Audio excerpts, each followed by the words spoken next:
Eu estou com meu coração cheio nessa noite.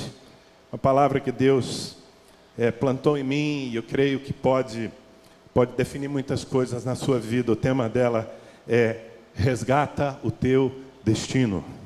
Diga comigo, resgata o teu destino.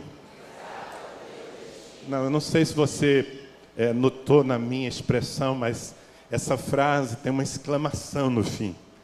Faz cara de exclamação aí para mim.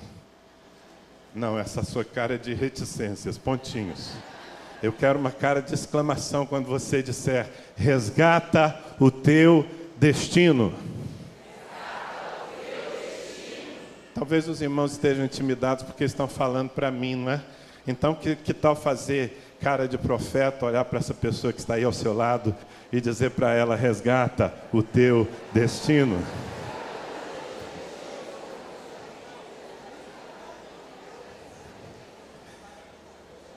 Eu quero que você abra a sua Bíblia no primeiro livro das Crônicas, capítulo 4, versículos 9 e 10.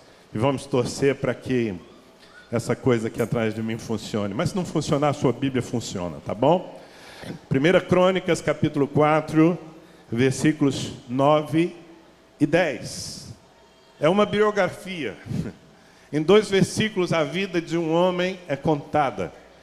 E é uma biografia tão estimulante que tem inspirado há livros escritos sobre esse homem cuja história está resumida nessas poucas palavras.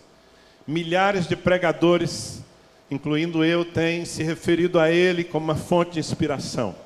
Eu estou me referindo a Jabes, para alguns Jabes. Diz assim a palavra de Deus: foi Jabes mais ilustre do que seus irmãos. Sua mãe chamou-lhe Jabes, dizendo, porque com dores o dei à luz. Jabes invocou o Deus de Israel, dizendo, ó, tomara que me abençoes e me alargues as fronteiras, e seja comigo a tua mão e me preserves do mal, de modo que não me sobrevenha a aflição. E Deus lhe concedeu o que ele tinha pedido. Diga comigo, e Deus lhe concedeu o que ele tinha pedido.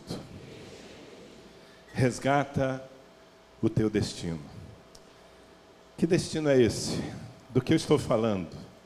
Porque boa parte de nós ainda precisa resgatar o seu destino.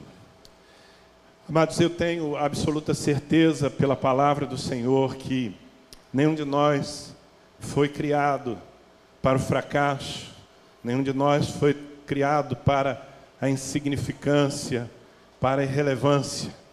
Quando Deus pensou as nossas vidas, Ele pensou em abundância, Ele pensou em sucesso, Ele pensou em fazer de mim, de você, gente importante nessa terra. E eu agradeço o amém que você pensou em falar, mas não falou. Eu estou querendo dizer que aquilo que Deus estabeleceu como destino para a sua vida, possivelmente seja muito mais do que você tem experimentado, mesmo tendo já conhecido o Evangelho. A maioria de nós, de alguma forma, aceitou os estigmas da vida, se desviou do propósito, e se alguns não estão desviados do propósito, estão paralisados no meio do caminho. Aceitaram viver uma vida menor do que aquela que Deus projetou. Como se isso fosse um estigma que nós tivéssemos que cumprir.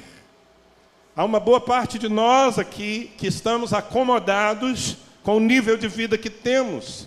E até achamos que isso é uma espécie de humildade que nós revelamos diante de Deus.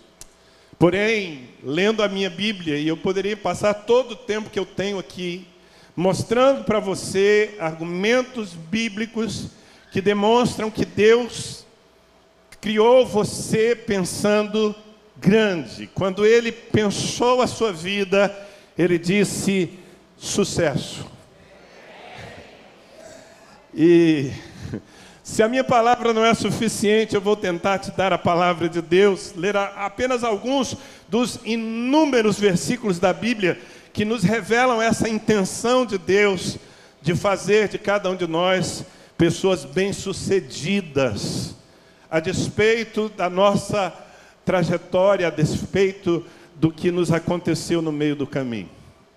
1 Coríntios, o apóstolo Paulo escrevendo a sua primeira carta aos Coríntios, capítulo 2, versículo 9, ele diz: mas como está escrito, preste atenção, meu irmão, nem olhos viram, nem ouvidos ouviram, nem jamais penetrou em coração humano o que Deus tem preparado para aqueles que o amam.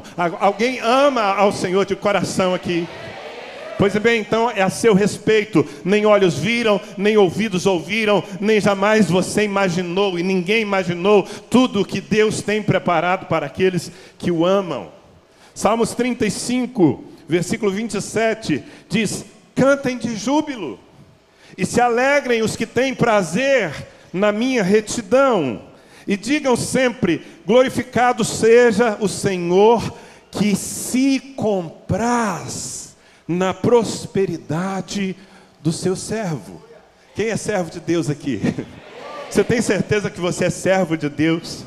Pois bem, a Bíblia está dizendo: alegre-se, faça festa, porque o seu Deus, que é o seu Pai, Ele se compraz, Ele tem prazer na sua prosperidade. Ele está comprometido em fazer com que você seja um homem, uma mulher bem-sucedido na vida. Salmo 112, versículo 1, começa dizendo: aleluia, aleluia, bem-aventurado o homem que teme ao Senhor e se compraz nos seus mandamentos. Ouça, a sua descendência será poderosa na terra, será abençoada a geração dos justos. Na sua casa, levanta a sua mão para receber, pelo amor de Deus. Na sua casa há prosperidade e riqueza, e a sua justiça permanece para sempre. Eu não estou tirando isso de um livro qualquer, estou tirando da palavra de Deus.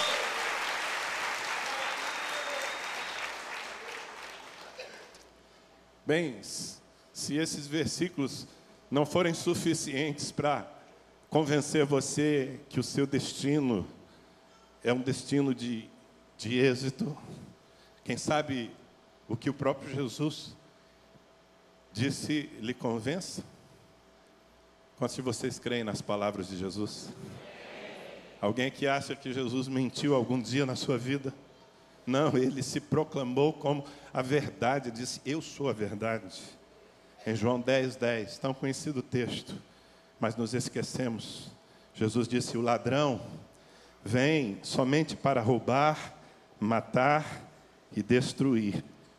Eu vim para que tenham vida, e em abundância, para que você tenha vida, mas não uma vida qualquer, não uma vida pequena, não uma vida medíocre, não uma vida fracassada, não uma vida infeliz, não uma vida que se arrasta. Eu vim para que você tenha vida e em abundância.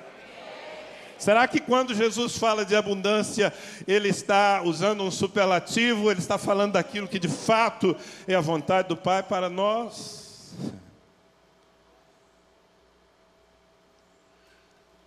Se nós conhecêssemos o coração de Deus de uma maneira mais íntima, se nós percebêssemos o que significa ser filho de um Pai tão perfeito, nós certamente mudaríamos as nossas expectativas.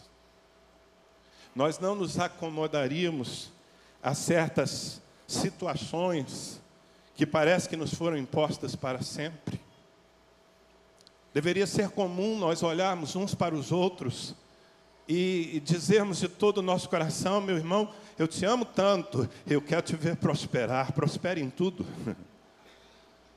A verdade é que, às vezes, por um excesso de zelo, nós temos nos defendido de uma maneira exagerada de uma teologia distorcida que se espalha em nossos dias, a chamada teologia da prosperidade, cujo erro é tentar resumir a relação de Deus com os homens em puro benefício material e riquezas. E, na verdade, o Senhor veio para nos dar uma vida que vai muito além de coisas.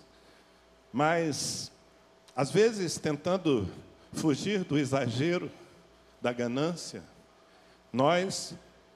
alguns de nós que somos mais zelosos e cuidadosos com a verdade, nós nos refugiamos no outro extremo. E achamos que o fracasso, que a vida pequena glorifica a Deus, que faz parte dos seus planos para nós. Eu imagino que aqui, nesse auditório, nessa noite, ou quem sabe me acompanhando pela internet, haja gente que pense que nasceu para sofrer, e que sofrendo a vida toda, vai glorificar a Deus.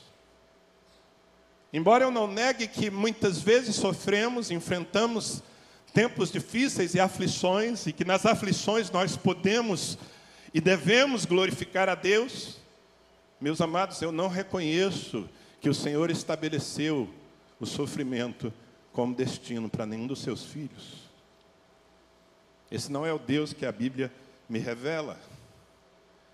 O apóstolo João, que foi tão íntimo de Jesus, João, discípulo amado, que aprendeu da própria boca de Jesus, que muitas vezes reclinava a cabeça sobre o peito de Jesus e ouvia as suas palavras tão de perto. João, que ouviu Jesus durante 3 anos seguidos, todos os dias. E depois que o Senhor partiu, glorificado, João o ouviu também glorificado, e escreveu aquele livro maravilhoso chamado Apocalipse. Esse João tinha tanta certeza de que a vontade de Deus é que os seus filhos progridam, que escrevendo a carta a um amigo, a sua terceira carta de João, que ele escreve a um homem, amigo dele, chamado Gaio, ele diz assim, 3 João capítulo 1, versículos 1 e 2. O presbítero ao amado Gaio, a quem eu amo na verdade. Amado, acima de tudo, faço votos por tua prosperidade e saúde, assim como é próspera a tua alma. Percebe qual é a comunicação de alguém que tem a revelação de Deus e que quer abençoar um amigo? Eu faço votos, eu desejo, eu oro para que você seja próspero em tudo, porque a prosperidade já está na sua alma, já está dentro de você, Gaio. Seria muito bom se nós nos estimulássemos assim. Perceba que quando eu estou falando sobre ter uma vida de sucesso, eu estou falando sobre cumprir propósitos, sobre conquistar territórios. Eu estou falando sobre todas as áreas da nossa vida, inclusive a área financeira, mas eu estou falando sobre a nossa vida pessoal, a nossa vida ministerial, a nossa vida familiar. Eu estou falando sobre os nossos filhos. Eu estou falando sobre o seu trabalho, a sua empresa. Eu estou falando sobre os sonhos que você tem de uma carreira que vale a pena ser cumprida. Sobre tudo isso, Deus tem uma intenção. A intenção de Deus é que você consiga. Ei, acorda aí, Deus quer que você consiga. Deus quer que você sonhe na sua presença. E Ele quer abençoar os seus sonhos. Ele não tem nenhum problema em abençoar. E isso está no caráter de Deus. Não é um esforço. Ele é generoso por natureza. E além de tudo é seu Pai. Isso significa muito. Ele é o seu Pai. Eu acredito que alguns de nós travamos aqui porque não tivemos uma boa referência de paternidade. O nosso Pai da terra não conseguiu ser uma expressão de generosidade, de amor. E aí nós, sem querer, transferimos, às vezes a austeridade, às vezes a ausência, às vezes a dureza, Às vezes até mesmo a avareza dos homens para Deus. E Deus não é isso. Deus é bom. E Ele ama você. Quando você olha para a criação, a forma como a Bíblia começa, você vê Deus criando um cenário para depois introduzir o homem nesse cenário. E quando você faz uma avaliação do cenário e das propostas de Deus para aquele primeiro homem chamado Adão, antes que ele pecasse e estragasse muita coisa, a proposta de Deus era a abundância. Aquele lugar era rico, cheio de riqueza de todo tipo.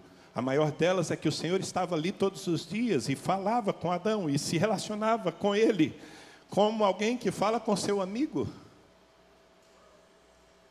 Bom, Adão pecou, nós pecamos, nós estragamos tanta coisa, estragamos o mundo que o Senhor nos deu, mas Ele não desistiu do nosso destino, tanto não desistiu que enviou Jesus Cristo para retomar tudo, que fez com que Jesus assumisse a nossa culpa naquela cruz, e ao morrer em nosso lugar, Ele nos devolveu ao lugar que nós perdemos pelo pecado.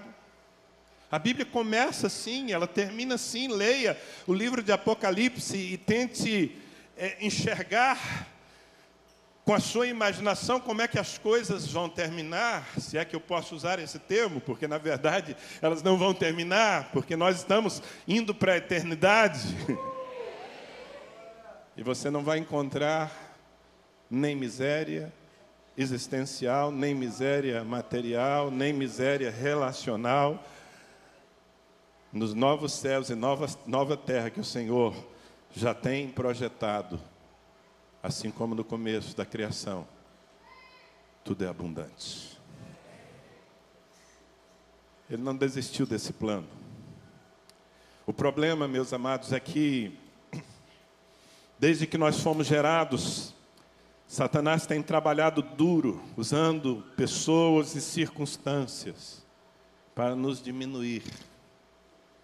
Desde que você nasceu, talvez até mesmo antes disso, o império das trevas tem trabalhado para que você seja uma pessoa mirrada, pequena, acomodada a certos limites que a vida tratou de provar que são intransponíveis. Nós, desde cedo, recebemos rótulos. Rótulos que as pessoas nos dão, rótulos que as circunstâncias nos dão, rótulos que até mesmo a nossa alma cria, e nós vestimos a carapuça. Eu sou pequeno, eu não tenho condição. Se eu conseguir ser simplesmente um sobrevivente, isso já vai ser uma grande vitória nesse mundo tão difícil. Resgata o teu destino é uma mensagem de Deus para você hoje. Resgata o teu destino é uma mensagem baseada num homem como nós, chamado Jabez. No seu nascimento ele recebeu esse nome, Jabez. Sabe o que significa? Sofrimento. Esse foi o nome que lhe deram. Porque, diz a Bíblia, nós lemos o texto no começo, a sua mãe o deu à luz com muitas dores. E nas suas dores, ela olhou para a cara do menino recém-nascido e disse: ponha o nome dele, dor, sofrimento. Porque é isso que ele significa para mim. E é muito interessante porque a história de Jabez, como eu disse, está resumida em 2 versículos muito poderosos. Mas se você prestar atenção, depois eu peço que você faça essa pesquisa, você vai ver que a história dele está assim escondida no meio de um daqueles textos, vamos ser sinceros, com todo respeito, Senhor, chatos da Bíblia. Quantos aqui encontram textos chatos na Bíblia? Bem, eu sei que você tem respeito. Fulano que gerou Beltrano, que teve 3 filhos. Quantos gostam de ler essas passagens capítulos inteiros. O capítulo 4 é uma lista de nomes de gente que nasceu, teve filhos e morreu, e não tem nada mais para dizer acerca delas. O capítulo anterior também, são 500 nomes. Esses textos são complicados para nós. É aí que a gente desiste daquela leitura anual da Bíblia, que nós sempre começamos em janeiro. Quantos aqui já começaram uma leitura anual da Bíblia em janeiro, com muito vigor, mas desistiram quando chegaram as genealogias? Eu vou lhe dar um conselho: leia as genealogias, por mais chatas que elas pareçam, sejam, porque às vezes no meio daquilo tudo você vai encontrar uma preciosidade. Quem resolve fazer leitura dinâmica do capítulo 4 de 1 Crônicas vai perder uma grande riqueza. Porque a palavra vem falando de gente que nasceu, viveu e morreu, passa para o próximo. Nasceu, viveu e morreu, passa para o próximo. Mas quando chega em Jabez, a palavra diz: Jabez, porém, foi mais ilustre do que seus irmãos.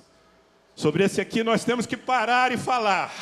A história dele vale a pena ser entendida, conhecida. E não que tenha sido fácil, porque como muitos de nós, ele foi estigmatizado. Lhe puseram nome. Como eu disse, sofrimento. Há nomes que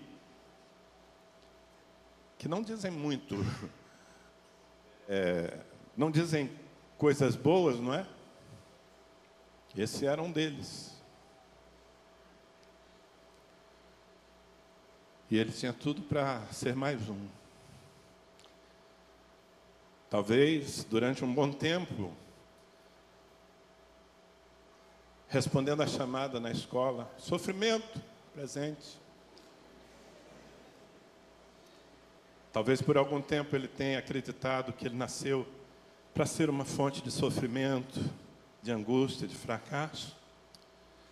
Mas houve um dia que uma revelação poderosa, a mesma que eu oro para que entre no seu coração, entrou no coração de Jabez. Um dia ele entendeu, ainda que vivesse nos tempos do Antigo Testamento, ele entendeu que Deus é bom e que Deus é Pai. E ele resolveu se relacionar com Deus nessa perspectiva. E ele decidiu quebrar os muros que a vida lhe havia imposto. E Jabez, surpreendam-se, resgatou o seu destino. Jabez rompeu aquele paradigma de insignificância, coisa que muitos de nós precisamos romper. Como eu disse, às vezes estamos acomodados ao que a vida nos propôs, porque o que podemos fazer? É isso. Ou quem sabe espiritualizamos e dizemos: é que eu sou uma pessoa humilde, pastor. Eu não desejo muito da vida. Se eu conseguir entrar no céu pelo canto da porta, tá bom. Eu quero te dizer que Jesus morreu por muito mais do que isso. Jesus não morreu simplesmente para que você entre no céu. Jesus morreu para que você viva a abundância do reino de Deus na terra, porque o reino de Deus está dentro de você. Amém? Jabez, que começa com essa etiqueta, esse rótulo de sofrimento, de dor, termina reconhecido como ilustre. Você sabe o que é ilustre? Ilustre é alguém digno de atenção, de imitação, de honra. Ilustre é alguém que se destacou. Um homem ilustre é um homem de sucesso. É alguém que deve ser copiado. Me desculpa, meu irmão, com toda a humildade, eu quero ser alguém ilustre nessa vida. E você? Bem, talvez você precise entender melhor isso. Mas, ouçam, Quem tirou, na verdade, Jabez da estigmatização para o sucesso foi Deus. A Bíblia diz que Deus lhe concedeu aquilo que ele havia pedido. Quem virou o jogo na vida de Jabez foi o Senhor. Portanto, essa palavra que eu estou trazendo para você nessa noite, não é uma palavra de autoajuda. Não é uma palavra sobre a força do pensamento positivo. Não é uma palavra sobre empoderamento humano, do tipo, desperte o seu potencial. Não é isso, você encontra nas livrarias aí aos montes. A minha palavra não é sobre você. A minha palavra é sobre o que a fé pode fazer.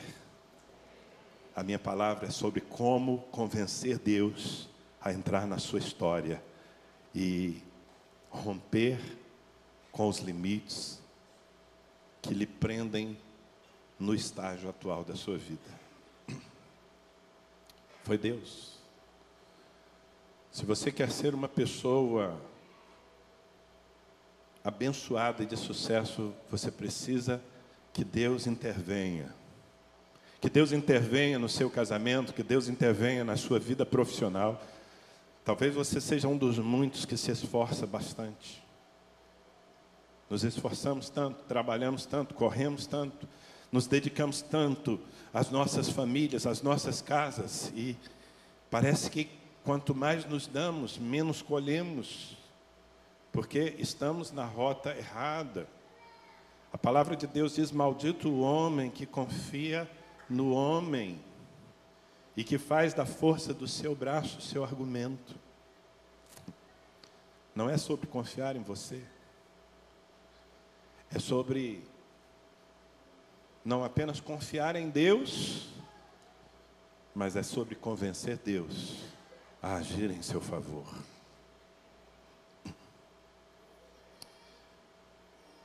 Então, quando eu digo que foi Deus quem fez, isso é uma verdade central. Você tem que entender isso. Mas Deus fez como reação. Deus fez como resposta. Deus não tomou a iniciativa de fazer. Deus, na verdade, reagiu a algo que antes Jabez fez. A minha Bíblia diz que Jabez, sofrimento, invocou o Deus de Israel.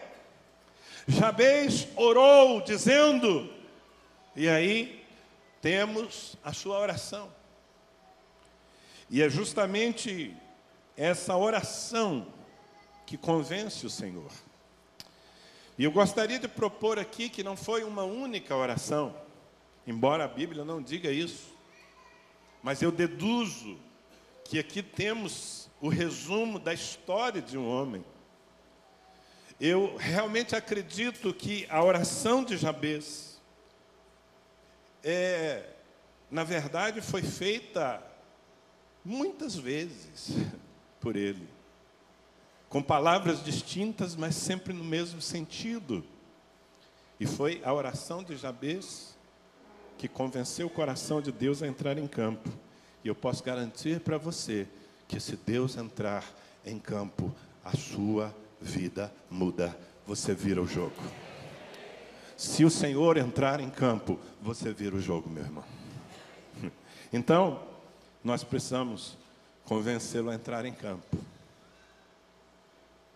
Entrar em campo no que diz respeito aos nossos sonhos profissionais. Há jovens que estão fazendo vestibulares agora. Você pode ser mais um concorrendo à vaga. Ou você pode entrar naquela sala acompanhado pelo Espírito de sabedoria que repousa no seu Deus.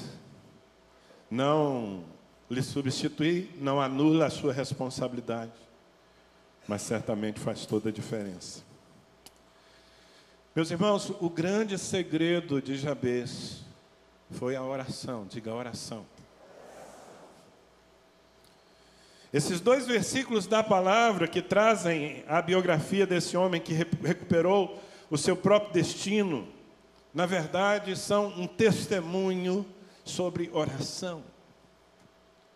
E eu acho que boa parte de nós aqui, se não a maioria, precisa entender o valor de uma vida de oração. Às vezes nós somos tão dedicados, somos tão intensos em fazer coisas, inclusive para Deus. Nos lançamos no ministério, desejamos agradar ao Senhor com os nossos frutos. Trabalhamos dia e noite para não apenas sustentar nossas casas, mas dar algum conforto às nossas famílias. Mas fazemos isso na força do braço, não oramos. Oramos pouco. E às vezes quando oramos, oramos sem fervor, sem compromisso. Não colocamos o nosso coração, não criamos uma rotina. E quando eu falo de rotina, eu não estou falando de mesmice, eu estou falando de algo que permanece acontecendo. Vocês estão comigo?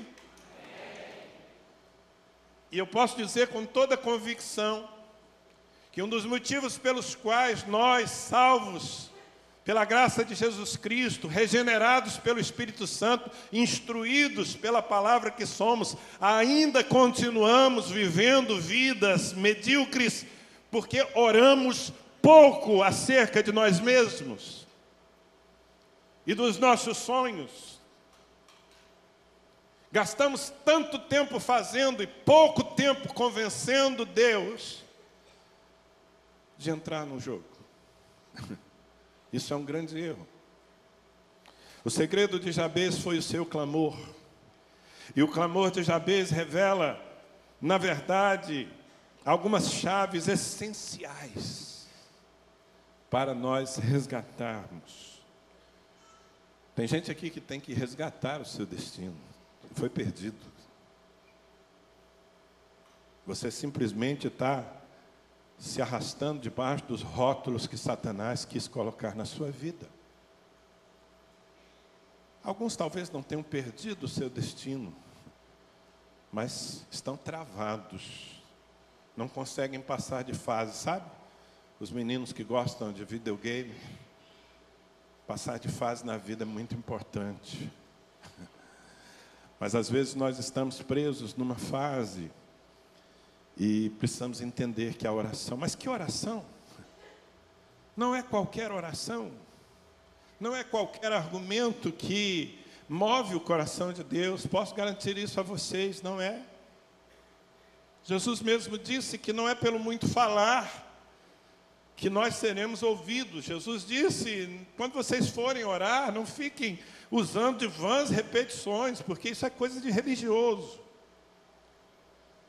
Vida de oração tem a ver com intensidade, tem a ver com fervor, tem a ver com colocar o coração nas palavras.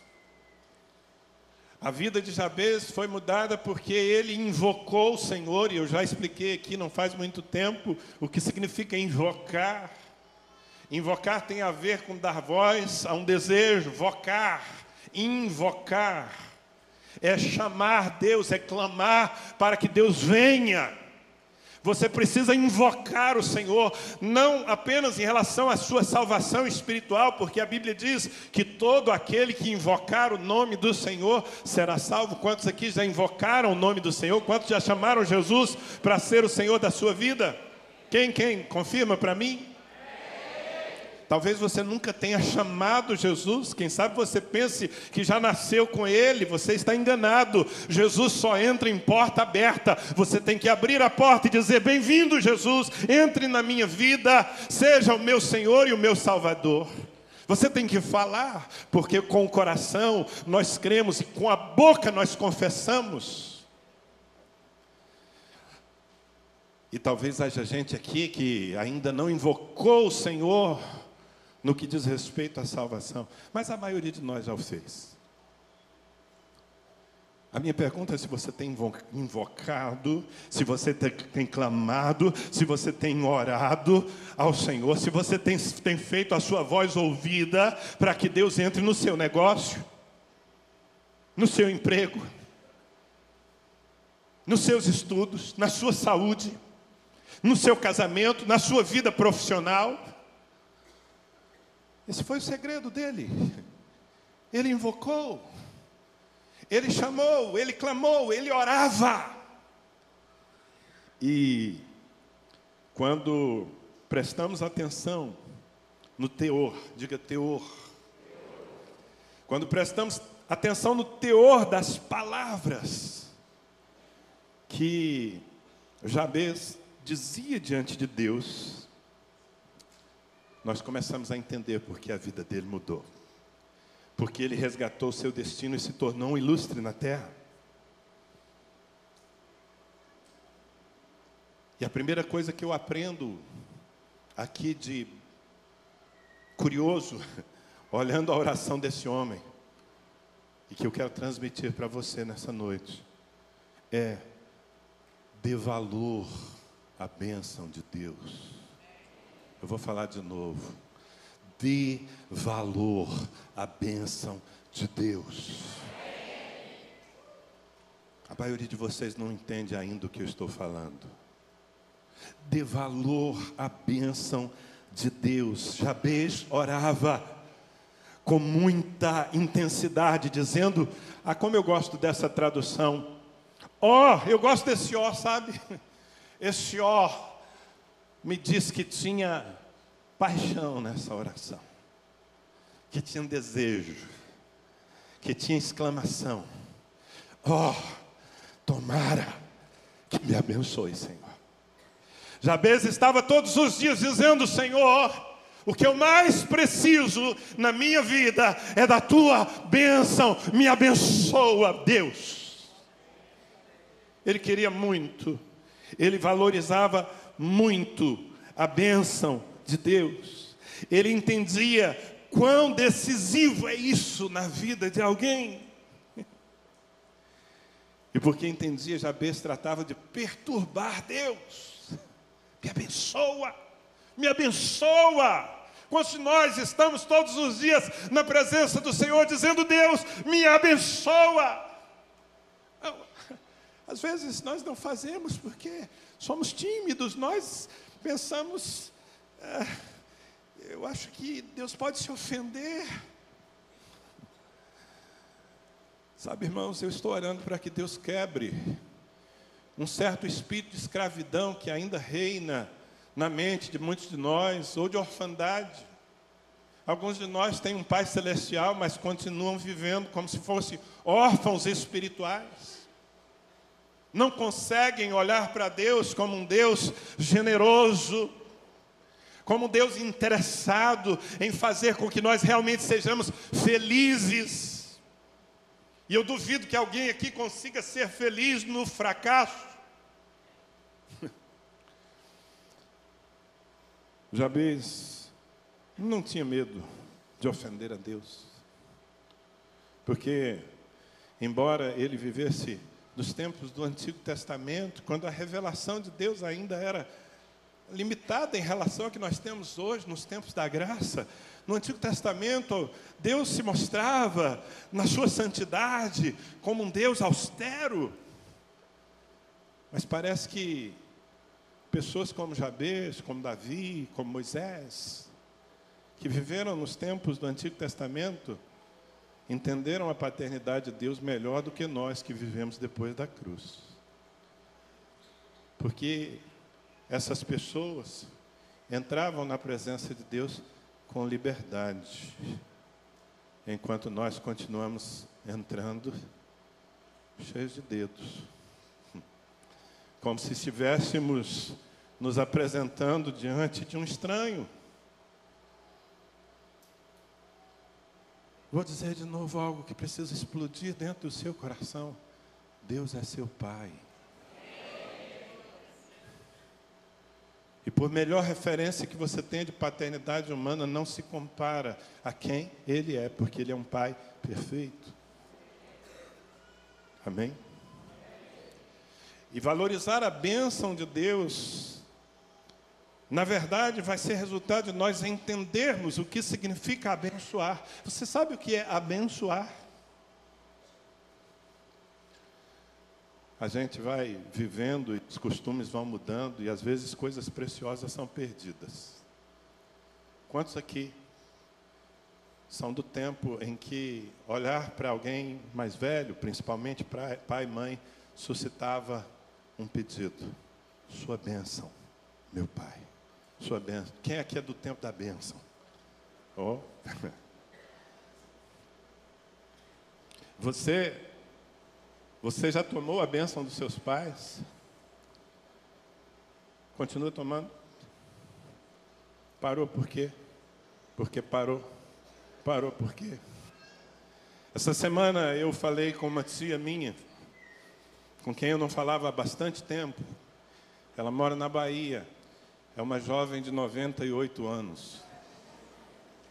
A minha tia Lúcia, uma mulher de Deus, que aos 98 anos está reclamando de umas dores nas costas, só isso.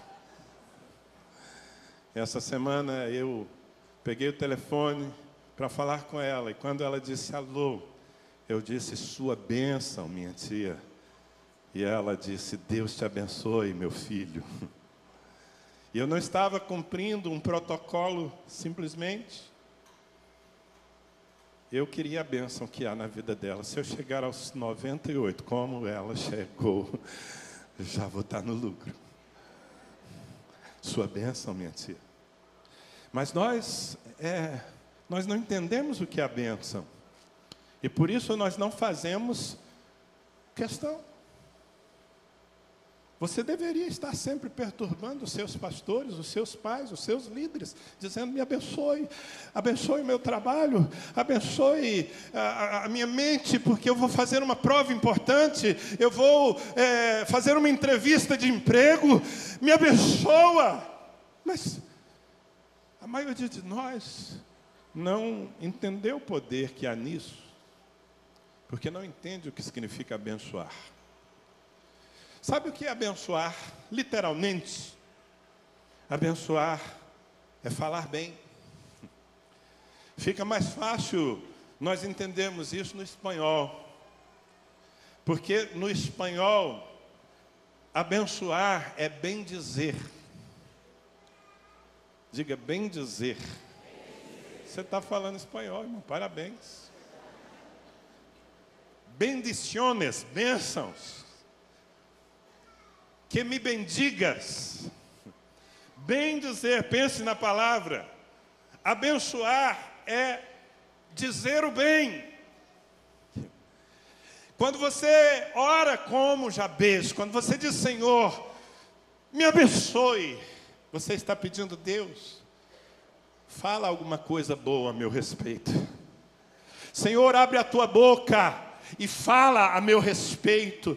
Senhor, abre a tua boca e libera uma promessa sobre a minha vida. Senhor, abre a tua boca e diga um ok, um amém para esse meu sonho.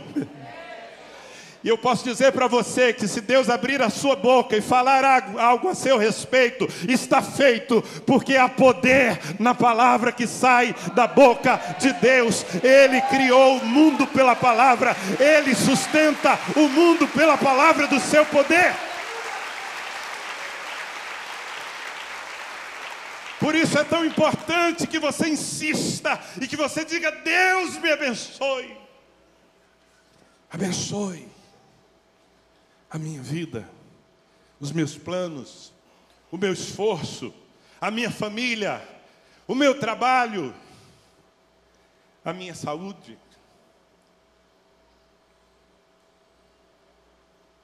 No Salmos 119, versículo 162, está escrito, alegro-me nas tuas promessas, como quem acha grandes despojos. Meu amado, quando Deus libera uma promessa sobre a sua vida, é como um tesouro que você encontra. Por isso você deve insistir que Ele lhe abençoe. Deus fala bem de mim. Fala algum bem sobre mim. Quantos estão entendendo? E se Deus falar, você largou na frente. Se Deus disser sim, se Deus estender a sua mão e liberar uma promessa sobre a sua vida. Um dia, Jesus veio ao encontro dos seus discípulos numa grande tempestade.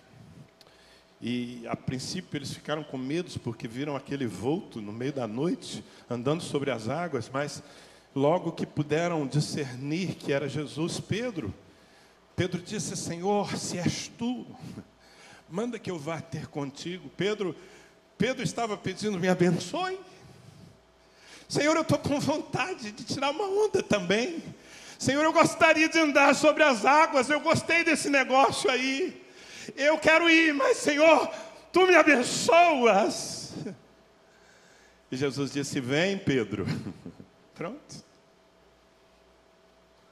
As águas se tornaram uma plataforma firme por causa de uma palavra. Pedro foi abençoado e andou sobre as águas.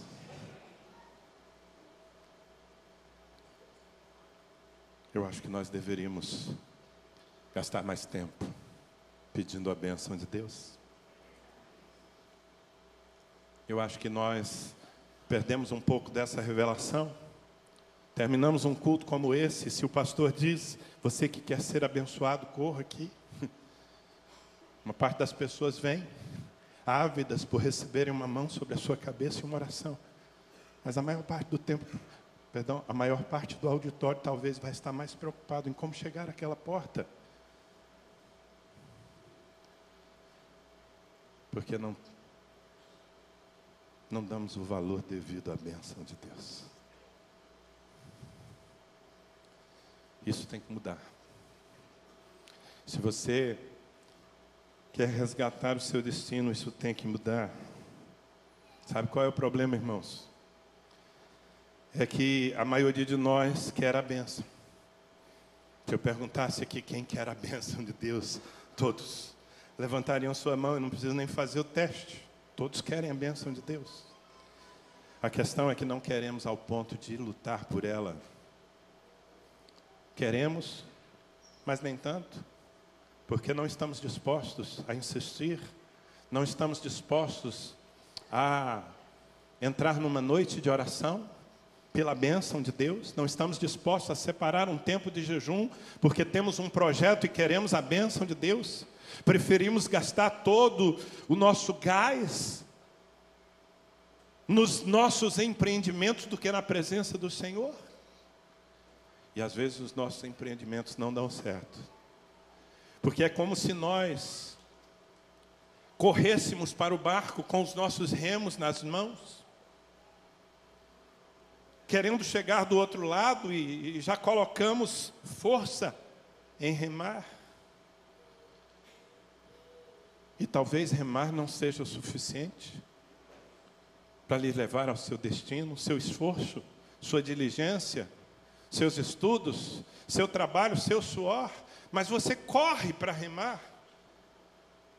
Deveria, antes disso, gastar tempo na presença de Deus, pedindo: Deus, sopra um vento em meu favor. Dá para entender? Gastamos pouco tempo pedindo vento e gastamos toda a nossa força remando. Vamos inverter essa ordem. Diga para essa pessoa amada que está ao seu lado: gaste mais tempo orando do que fazendo. Não estou dizendo que não seja necessário remar. Talvez seja necessário remar. Eu diria que na maioria das nossas conquistas nós vamos ter que remar. Mas vai ser bem mais fácil se houver um vento soprando a favor.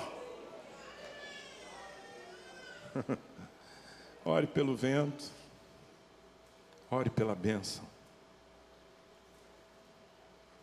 O que mais você precisa para prosperar é de um ok do seu pai. Ok, pronto. Então lute por isso. Seja como Jacó. Quantos aqui conhecem a história de Jacó? Quem já passou pelo encontro com Deus, levanta a mão. Então você conhece a história de Jacó. A ministração sobre Jacó é uma das principais do encontro. E quem era Jacó? Um estigmatizado. Já nasceu com esse nome, trapaceiro, vai ser trapaceiro, vai sempre correr atrás do prejuízo, esse menino. Ele cansou dessa vida. E no Val de Jaboque, ele teve uma luta com Deus. Ele decidiu brigar pela bênção do Senhor. E o texto diz que ele se atracou com Deus. Eu estou usando as minhas palavras, mas esse é o sentido. Irmãos, nós às vezes estamos atracados na vida porque não estamos atracados com Deus. Estamos lutando tanto na vida porque não estamos lutando com Deus. Quem está entendendo a palavra hoje? Eu espero que você, mais do que entenda, que você seja transformado por essa palavra, que ela mude a ordem das coisas dentro de você e lhe leve a tomar uma outra agenda, e lhe leve a ter uma outra atitude diante de Deus, e lhe leve a desenvolver uma vida de oração, e que essa vida de oração comece por perturbar Deus, dizendo: Senhor, me abençoa.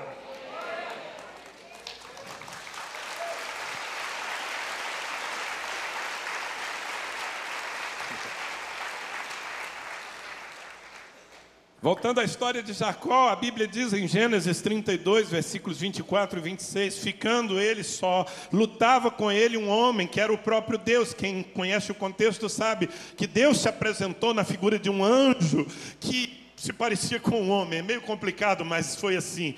Então, o Senhor entrou numa luta com Jacó até o romper do dia. No versículo 26 está escrito: disse Jacó, disse o trapaceiro, disse aquele que estava sempre correndo atrás do prejuízo e não queria mais viver assim. Ele disse: deixa-me ir. Aliás, o anjo disse: deixa-me ir, pois já rompeu o dia. Respondeu Jacó: não te deixarei ir, se não me abençoares.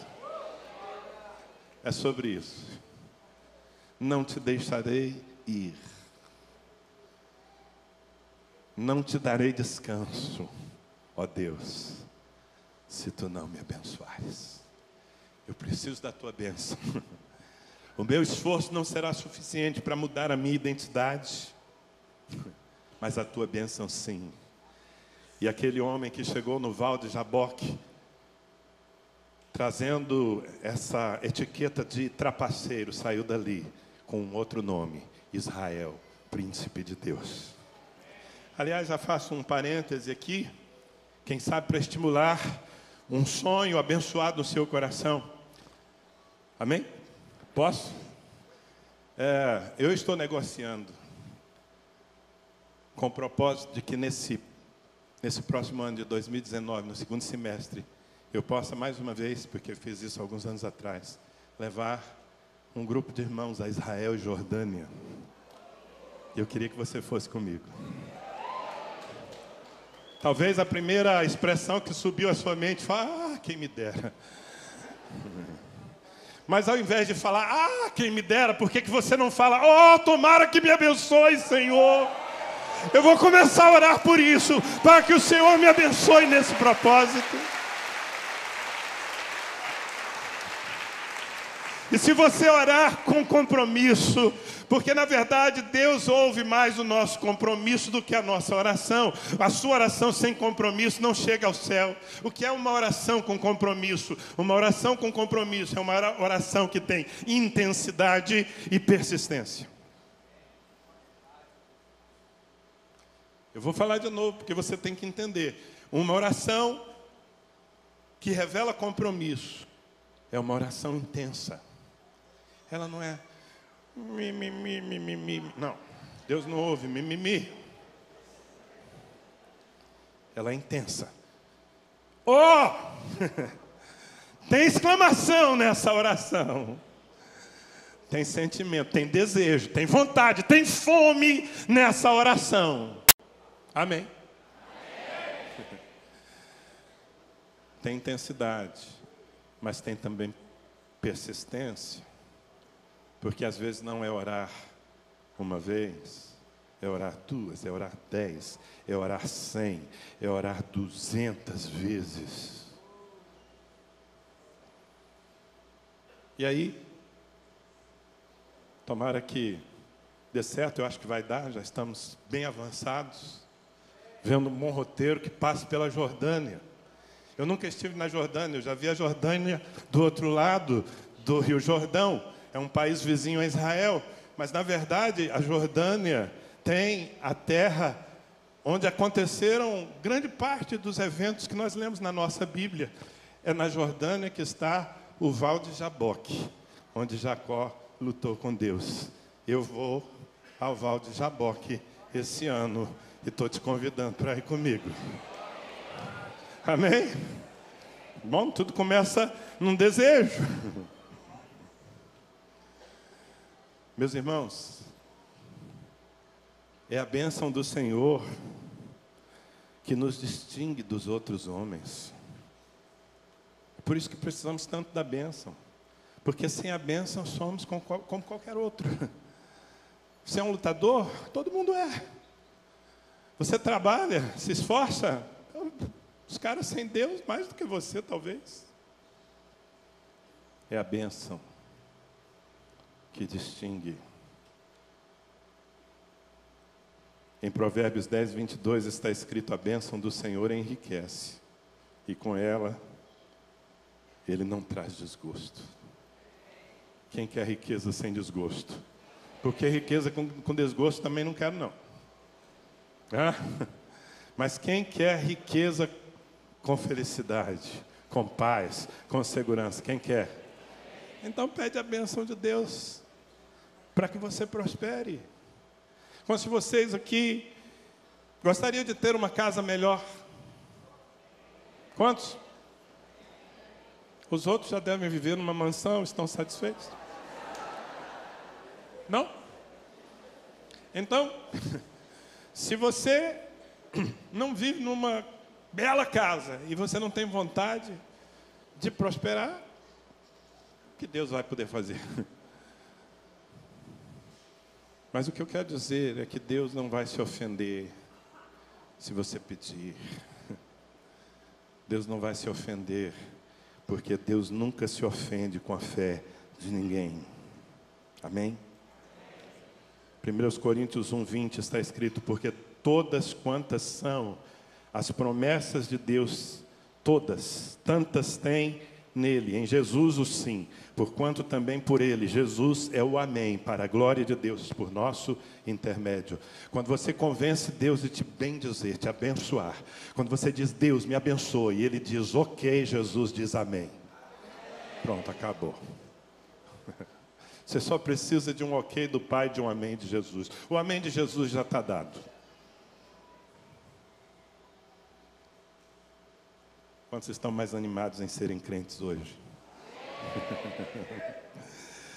Agora, veja bem, queridos, meu tempo já foi e eu só preguei um ponto dos 4 que eu tenho para pregar. Mas, tudo que eu falei é importante para a sua vida. Eu vou um pouquinho mais aqui, porque na semana que vem eu vou continuar. Amém? Na semana que vem eu vou insistir falando para você: resgata o teu destino. Mas é muito importante que eu já pelo menos introduza, porque Jabez não apenas clamava pela bênção de Deus, mas ele nos ensina algo. Eu quero dizer isso para você. Não posso te deixar voltar para casa sem essa semente. Seja ousado em pedir mais. Vocês estão muito devagar para o teor da palavra que eu estou dizendo. Vou te dar uma segunda chance, tá? Seja ousado em pedir mais para a sua vida, mais para a sua família, mais para a sua célula, mais para o seu ministério, mais para a sua igreja, mais para os seus projetos, mais.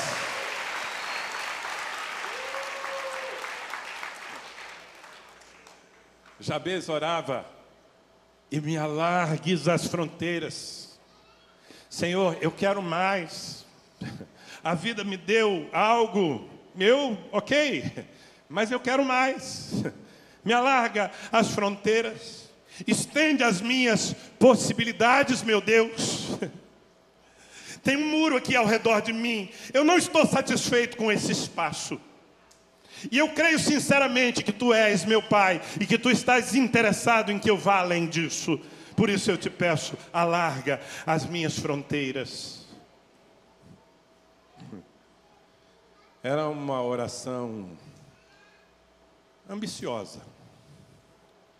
Talvez você se escandalize um pouco com essa palavra.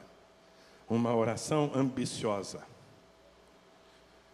Mas ouça, Deus se ofende mais com a timidez da nossa fé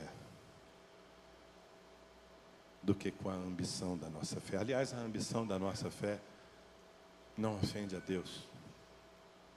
Eu nunca vi Jesus repreendendo alguém por ter muita fé. Você já viu? O sujeito chega, fala alguma coisa, Jesus diz: que isso? Está pensando que você é o quê?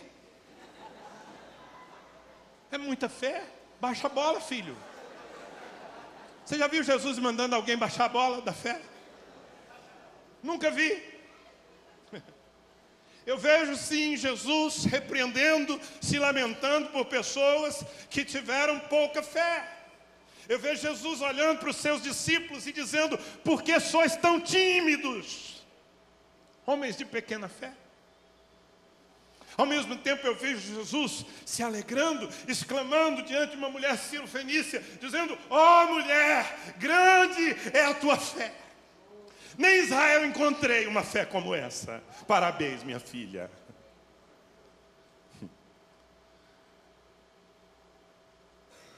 Ouse pedir mais para a sua vida. Não confunda, meu irmão, humildade com indolência, com apatia. Diga: Deus, alarga as minhas fronteiras. Diga isso todos os dias na presença do Senhor: alarga as minhas fronteiras. Obviamente, quando nós fazemos uma oração, nós nos comprometemos com ela. Não é deitar em berço esplêndido, esperar que tudo aconteça. Certamente, quando Deus disse: ok, Jabez, as suas fronteiras estão alargadas, ele saiu para conquistá-las. Mas não adianta a gente conquistar aquilo que não nos pertence. E só Deus pode nos dar um campo maior do que a vida nos deu. Eu vou terminar com esse versículo para continuarmos na semana que vem. Mas eu quero deixar você com essa pulga atrás da orelha. Você que acha que vai ofender o Senhor se pedir uma casa melhor, se pedir uma empresa que se multiplique, que se torne uma franquia, por que não? Se pedir uma promoção no seu emprego, obviamente você não vai ser cara de pau de pedir uma promoção para Deus sendo o pior funcionário da firma. Porque Deus não tem compromisso com o seu descompromisso. Deus não vai se ofender se você pedir saúde. Deus não vai se ofender se você pedir mel no seu casamento.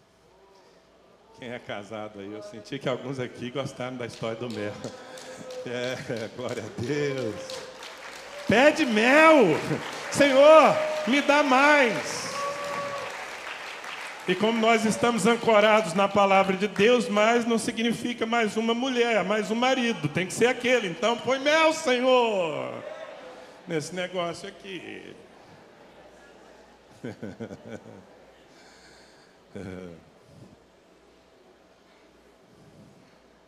Você acha que ele vai responder como? O que você está pensando que eu sou? João capítulo 16, palavras de Jesus Cristo. Olha o que está escrito. João 16, 23 e 24. Em verdade vos digo, Quem está falando é Jesus, então presta atenção, tá bom?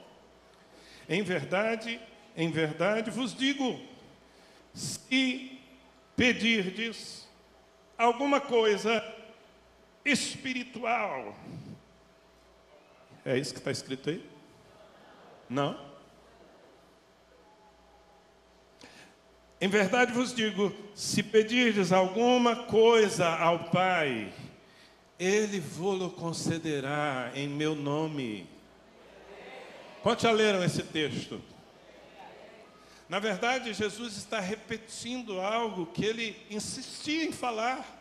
Isso está no capítulo 14, está no capítulo 15, agora no capítulo 16, Jesus está falando de novo a mesma coisa para os discípulos. Se vocês pedirem alguma coisa ao Pai, qualquer coisa ao Pai, em meu nome, Ele vô-lo dará.